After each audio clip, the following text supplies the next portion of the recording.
Are you ready for some good news? God miraculously provides for His children in times of drought. Today's scriptures are from 1 Kings 17. And the ravens brought him bread and meat in the morning, and bread and meat in the evening, and he drank from the brook. And the word of the Lord came to him, Arise, go to Zarephath, which belongs to Sidon, and dwell there. Behold, I've commanded a widow there to feed you. When facing times of lack, we're tempted to think God has left us alone, but in reality, God is most present in the times of drought. 17th chapter of 1 Kings chronicles different but parallel proofs of God's commitment to provide for His children. He provides ravens to bring food to Elijah. Then God provides a poor widow of Sidon to feed the prophet. In the midst of the gift to Elijah, the Lord also provides food for the widow. And then, most remarkably, He gives the gift of restored life to the widow's son. Elijah was in the middle of a long drought that God would end with the sound of the rushing of rain 3 years later. God can and will end every drought. But as the drought tarries, God provides.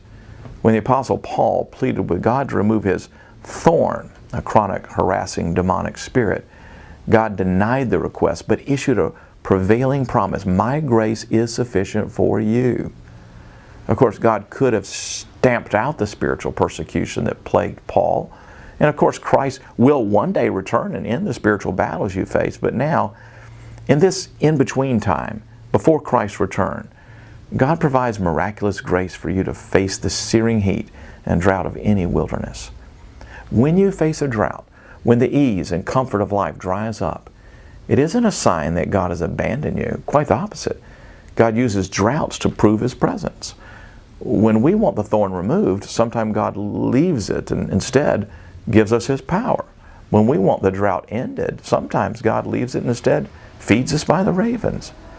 God doesn't provide for you by removing all your challenges.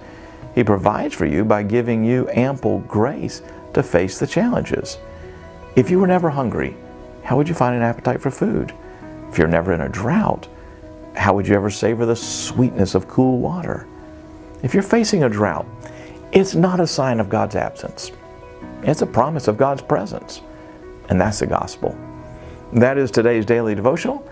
And if you want more like it, you can just click right here. Or better yet, subscribe to this channel. And I hope that you have a great rest of your day.